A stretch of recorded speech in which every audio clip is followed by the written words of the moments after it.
So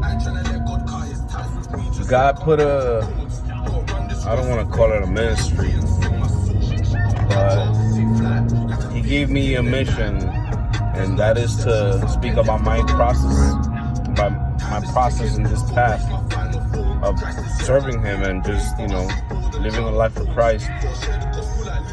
And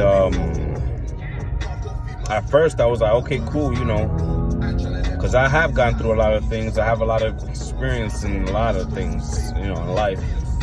I experimented a lot. He has always had my back, always has protected me. So I never had shame in speaking about something, because I've overcome a lot of things, and I've been through a lot of things. So I wasn't really, too ashamed or too crazy about speaking about anything, just because, I always relied on him. But now I need to speak about something that I'm still going through, and a lot of other people are going through as well. And man, it's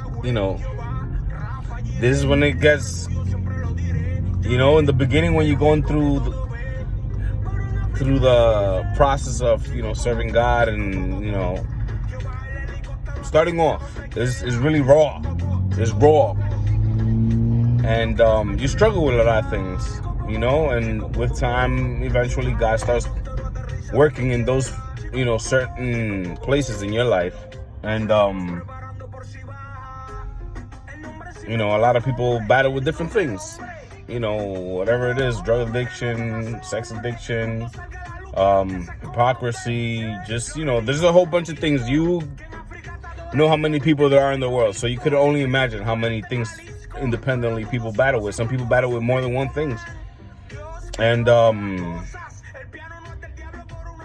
yeah, I need to speak about this because I've been going back and forth with myself, and actually landed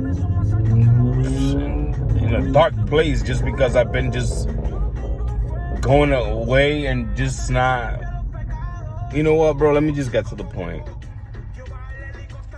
I've been battling a lot with masturbation, and at first it was okay, it was cool, when the new year started, I was just like, all right, you know what, new year, I'm gonna start out brand new. I'm not gonna fall into nothing. Boom, I was doing good January, February, and boom, one day I don't work. I haven't been praying for like 2 or 3 days already. My brain was a little heavy, I guess. I didn't want to, not that I didn't want to, it's just that I don't know, I wasn't feeling it. I just was I don't know, my brain was clouded. So I hadn't prayed, and the temptation came from desires that the flesh has, and I ended up falling. I sinned. And that was a lesson, because I was feeling too cocky about not falling for 2 months. It was literally the longest that I hadn't fallen into sin. And there's a lot of people that struggle with this, but things get realer when you're the one that's going through it, and you have to speak about it even while you're going through it, so other people could feel like, you know what, I could do it too. Because this is not about anything that we do. It don't matter how many hours you pray. It don't matter, some people be like, oh, I've prayed 2 hours. I've done this, I've done that. And it's not about what you do. It's about God's grace. So there will never be anything that you do to make you the servant of the grace of the Lord. And I've gotten to understand that, because when I first made the page, I was like, cool, I'm going to be talking about, things during the process. And, it was all sweet for me. I was like, yeah, bro, I'm with it. I'm with it. As long as somebody's going to be edified from it, cool, I'm with it. But, man, it's tough when you got to speak about something that you're still going through. And it's, it's tough, man. Battling with these demons in your brain. And, a few days ago, I also had this, sleep paralysis experience where, I felt like I was in my bed, but I really, like, I don't know, my spirit was like just active, but I couldn't move my body. I felt like I was like wrapped up, and like something had me wrapped up, like I couldn't move, like a snake when it's about to like eat a prey or something like that. But instead of eating the prey, the snake kind of like connected to my cerebellum, right here in the back of your brain. Like I felt like something bit into the back of my head, like it grasped on into my brain. And from that day on, I haven't been able to think right, man. Like I can't think right. I keep thinking crazy. Like it's just, I've never experienced something like this. It's new to me. It's new to me, and I've experienced a lot of things, you know. But this is something like new. I'm learning, and it's a bit shameful me talking about it, because as a Christian, some people just, you know, think that Christians are perfect. People don't sin, like, you know, and we are imperfect. One day we're good, another day we're down, and like, you know, that's just human beings for you. And I need to speak about this because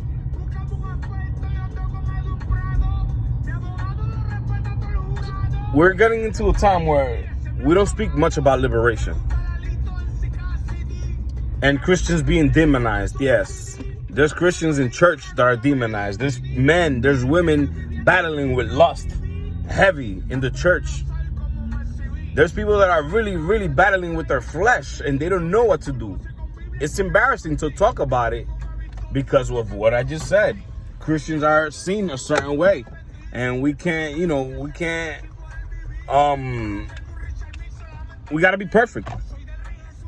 And we can't be struggling with these things because, oh, you're supposed to be praying, you're supposed to be this. But at the same time, yo, I've prayed, I've fasted, I've like, you know, I've done a lot of things, but I've come to understand that my trauma from my past as a kid also has a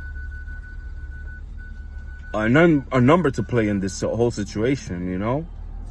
Like, I was exposed to, like, you know, sex at a very young age. I was about 4 years old. And my life has never been the same since then. And I realized that I need liberation.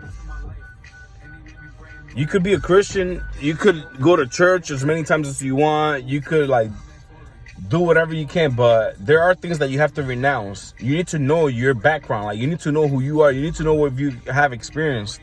You need to know like the deepest part of you. And the first part of liberation is letting go of the shame. We have to let go of the shame, because the shame turns into pride. And then that's when it becomes something about like something that we can't talk about. Like I've been battling for 2 weeks. For 2 weeks. It's embarrassing to talk about it. Like it is. You know, it's led me to a dark ass place, man. A dark ass place. I wouldn't even want to like just put it out there, just because I know some people are not gonna understand and they're just gonna judge and like, you know, feel like, oh, now I can't see this no more because this person's talking about something that Christians can't be struggling with. This Christian, like, you know what, bro, go ahead with your closed-mindedness. You know, that's cool, bro. Like, you know, people like that will never learn anything, will never grow in the gospel, because their pride just gets in the way of everything, and because they're self-righteous. Like, you know, so that's okay. This video is not for you. This video is for those imperfect Christians that are really trying their best to walk in the path and be like Christ, and that they're facing a lot of, you know, spiritual battles, mental battles, you know, flesh, battling with their flesh, battling with who they are, who they used to be. And it's just big. It's a big battle inside of your head. So this video is for you. Just keep pushing. Keep pushing. Start surrounding yourself with people that have love, number one, and that have experience in the topic of liberation, and have experience, period. You know, like, Somebody with a closed mind wouldn't understand a lot of spiritual things because their brain is just not there. And sometimes they don't want to understand them themselves. Masturbation is a fruit of the flesh. Comes from the lust that you have in your head. You know, lo deseo de tu concupiscencia. And you put it into action. But then once you put it into action, you feel disgusting. You feel like, man, I shouldn't have even done it. You know? So it doesn't pay off. But it convinces you. It does a really, really good job at convincing your flesh that, yeah, that's what you need in that point, in that moment. But once it happens and you're done, you're so empty, you feel disgusting. And it's tough. It's really tough, you know, to battle with the flesh, have past trauma, deal with these mental battles, deal with sexual immorality, my language, you know, and speaking about it helps. Speaking about it helps. So let's keep on pushing, let's keep on fighting. We need to dig into looking into more information about liberation when it comes to this field, this topic of sexual, you know, things, sexual morality, the lust, the desires in your brain of, like, you know, your past trauma, everything that has to do with that. We have to educate ourselves more, the church as well, because this is a very taboo subject in the church. And they don't like to talk about it. They just be like, oh, you're sinning with your body is sin. You know, and like they don't go farther than that. You need liberation. You got this, you get that, like you're fast. But they don't tell you, like, you know, the rest. Because they don't know it. It's okay, they don't know it. You can't blame them. But hit me up. I'm available.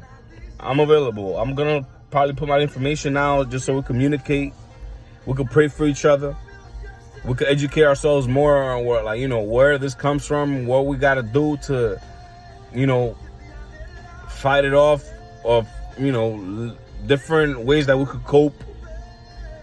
And yeah, we're going to get to heaven. We're going to get to heaven. And if this is the cross we have to carry, you have to carry it, bro. Let's just keep on walking. Whether you're a female, you're a male, and you battle with these things, you battle with your flesh, whatever it is, your brain, your mouth. Some people just can't keep their mouth shut and they love to judge. Everybody got a different battle. Let's just, you know, stay together. Be united like the body of Christ, and let's keep pushing forward. You know, this fighting off this video, making this video and even talking about this led me to a dark place yesterday, man. I'm not gonna lie. I made a very bad decision. And, you know, I saw somebody that was like, yo, I know in their head, they're probably like, yo, what the heck? But they were like, yo, you know what, bro? I don't even press, bro, because I know how hard it is. And, you know, I'm glad that they told me that. But at the same time, after I left, I was like, damn. We also have to set a good example as somebody that's trying to, like, you know, lead other people to the light. Because if we trip up, they see that, and there's people that don't understand. I'm glad he understood. I'm glad he understood, or I think he did. But even if he did, I still love him. And he knows that we're not perfect, because I know he's somebody as well that battles with this. He's another one that battles heavy with this, but that's cool. He knows who he is. And yeah, let's just keep pushing, because I don't want to end up in a darker place. I need to find a way to just, like, you know, present myself in front of the Lord, and just His grace be enough for me, like He told Paul. So I love you guys. Keep pushing. Talk to me. Hit me up. I'll talk to you guys. Let's communicate. Let's, you know, help each other. Let's help each other get to heaven. Let's pray for each other. Let's have each other's backs. Let's communicate. Let's have conversations about this. This is not a taboo. You should not be ashamed. Don't be ashamed, because you know what? You're going through it right now. But God is going to glorify himself in your life so much, and in mine, that we will be able to help others that are battling with the same thing. So don't be ashamed. The devil should be ashamed. There's no more peace for him. Not us. There's still grace for us. God bless you guys.